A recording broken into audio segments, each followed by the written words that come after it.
47-এর সংবিধানের বিষয়ে, ওই চেতনার বিষয়ে আপনার মন্তব্য কি? উনি হারুনুর রশিদ নির্বাচনে আসুক, আমার 14 গোষ্ঠীর খবর নেন, আমি জামাতও না আওয়ামী লীগও না, কিন্তু ওনার বিরুদ্ধে আমি ইলেকশন করব, যাকে ভোট দেওয়া লাগে তাকে দেবো। রুমিন ফারহানা মাঠে নামুক, ওনাকে ফেল করানোর জন্য যা লাগে তা করব। লেখা লিখলো একজন ইমরান হোসেন নামে, অথচ আপনি মৌলভীবাজার সিলেটে আমি ভিডিও দেখাইতে পারবো একটা হিন্দু ছেলে 17 জন মুসলিম নারীকে ধর্ষণ করছে, কোনো নিউজ নাই। আমরা প্রশ্নটা করব, কিন্তু করতে বাধ্য হইলাম। আসলে যে ব্যারিস্টার রুমিন ফারহানা যে বলছিল যে ছাত্রলীগ নিষিদ্ধ করার আমরা কে, 65 লক্ষ নেতাকর্মীর বিরুদ্ধে মামলা হয়েছে, রুমিন ফারহানাদেরকে ইলেকট্রিক শক দেওয়া হয়নি, আমার চাকরি চলে যাবে। তারপরে আমি বলতে বাধ্য হচ্ছি,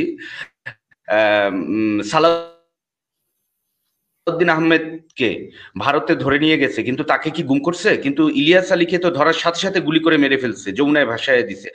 অর্থাৎ ইলিয়াস আলীরা টিপাইমুখবাদের বিরুদ্ধে জোরালো ভোকাল ছিল, যেটা ভারতীয় আধিপত্যবাদের জন্য একটা অস্তিত্বের হুমকি ছিল, যে কারণে তাদেরকে মেরে ফেলছে, কিন্তু সালাউদ্দিন আহমেদদেরকে মারে নাই।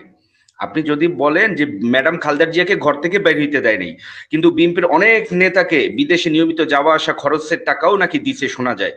তো এগুলো তো বিএনপির ভিতরে ছিল, মান্নান ভূঁইয়ারা তো ছিল, মেজর আক্তাররা ছিল, তো এরা তো, শমশের মোবিন চৌধুরীরা ছিল, এরা স্যাবোটাজার, এবং এই পক্ষই এখন বিএনপি জামাত ছাত্রদের মধ্যে দৌরাত্ম্য করতেছে। এবং এটা অস্বীকার করা উচিত হবে না যে এই মুহূর্তে যে সবচেয়ে বেশি এই ধরনের নৈরাজ্যে লাভ হচ্ছে আওয়ামী লীগের। এবং দেখেন নিউজগুলো দেখেন, আওয়ামী লীগ হুঙ্কার দিচ্ছে।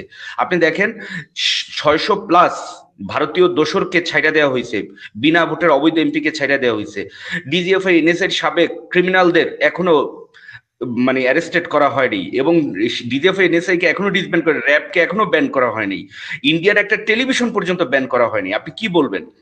উল্টা রুমিন ফারহানা এখন বহাল তবিয়তে আছে।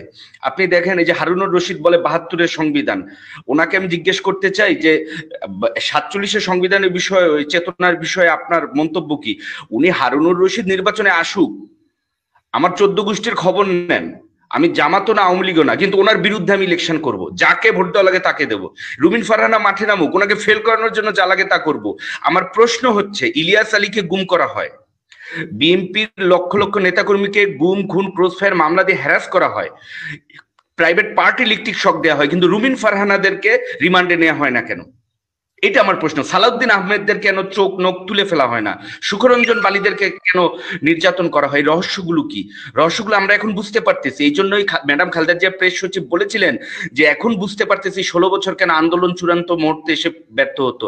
অর্থাৎ এই বিএনপির ভিতরেই দালাল ছিল, যারা মুইনু আহমেদকে প্রধান, এবং রাষ্ট্রের ভিতরে কিন্তু ষড়যন্ত্র হচ্ছে যে নারী ফুটবল, নারী সাংবাদিককে ঢুকতে না দেওয়া, কখনো উপজাতি কখনো আদিবাসী, এবং এই যে এখন মোরাল পুলিশিং নিয়ে একটা বিজনেস স্ট্যান্ডার্ডে লেখা লিখলো একজন ইমরান হোসেন নামে, অথচ আপনি মৌলভীবাজার সিলেটে আমি ভিডিও দেখাইতে পারবো একটা হিন্দু ছেলে 17 জন মুসলিম নারীকে ধর্ষণ করছে, কোনো নিউজ নাই। অথচ বাফুফে এটা নিয়ে বিশাল উদ্বেগ প্রকাশ করলো, মিস্টার ইউনূস সাহেব উদ্বেগ প্রকাশ করলো। আসলে আমাদের এই ডিজিএফআই এনএসআই কে ডিসব্যান্ড না করার ফলে এই দেশের ভিতরে আনস্টেবল গুলো হইতেছে। এদেরকে বের করেন, আপনি দেখবেন সবকিছু ঠান্ডা হয়ে যাবে। আর নাইলে এই আওয়ামী লীগকে পুনর্বাসনের জন্য জামাতও কাজ করতেছে, বিএনপিও কাজ করতেছে, এটা সত্যি। শফিকুর রহমান তো আওয়ামী লীগকে ক্ষমা করে দিয়েছে। এগুলো কি বলবে? জামাত করলে হাজি আর বিএনপি করলে